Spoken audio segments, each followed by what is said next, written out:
નમસ્કાર દર્શક મિત્રો, નમસ્કાર. વાહ ભાઈ વાહ, શું સુંદર મજાનો લહેરાતો પાક, અને એ પણ મગફળી, અને એ પણ માંડવીનો.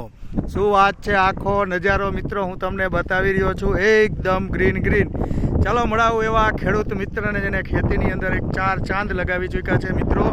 આ ખેતી છેલ્લા 3 વર્ષથી આ મલ્ટીપ્લાય મારફતે કરવામાં આવે છે મિત્રો. તો ચાલો જોઈએ કે એની અંદર શું એવા રિઝલ્ટ મળે છે, અને એવા ખેડૂત મિત્રોને મળાવજે. દર્શક મિત્રોને ઓર્ગેનિક તરફ વળવા માટે મલ્ટીપ્લાય ટેકનિક શું કામ કરી રહી છે મિત્રો. તો ચાલો મળીએ. નમસ્કાર મોટાભાઈ, નમસ્કાર. શું નામ છે તમારું? રમેશભાઈ. કયું ગામ તમારું?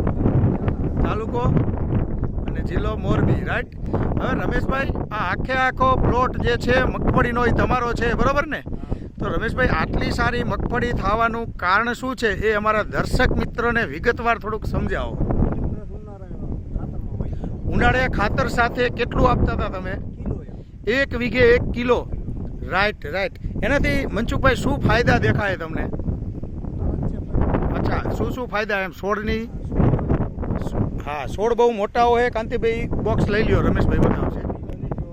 હા, હવે રમેશભાઈ આમાંથી 2-4 છોડવા તમારી રીતે ઉઠાવવો જોઈએ.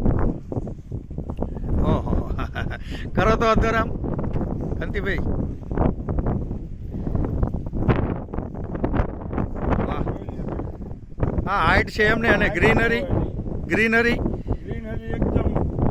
ડાળી કેટલી મજબૂત છે. રમેશભાઈ, કેટલા વર્ષથી આ વાપરો? 3 વર્ષથી આ. ખરેખર મલ્ટીપ્લાય ટેકનિક સિવાય ખેતી કરાય? આનાથી ઉત્પાદન કેટલું આવે? ક્વોલિટી વેચવા જાવ તો ભાવ વધારે મળે? અચ્છા, ગયા વર્ષે આમાં મગફળી હતી કે આગલા વર્ષે? કેટલા મણ હતી વીઘે? આ વખતે કેવું લાગે? વધી જશે ને? એના કરતાં સારી છે ને. ત્યારે પણ આપણે વિડીયો ઉતારેલો ભગવાનજીભાઈ સાથે, બરોબર ભગવાનજીભાઈ? ત્યારે 32 મણ જેવી વીઘે થઈ, અને આ વખતે વધી જાય ખરી, કારણ કે એની જાડાઈ, છોડની મજબૂતાઈ, આજે જ પિયત આપ્યું એવું કંઈક છે ને. હા, રાઈટ. જો આ હતા રમેશભાઈ, જોધપર ઝાલા ગામના વતની છે, અને ખેતીની અંદર ખૂબ પ્રગતિ કરે બંને ભાઈઓ, એવી આશા સાથે હું અરવિંદ પટેલ. જય હિન્દ, જય ભારત.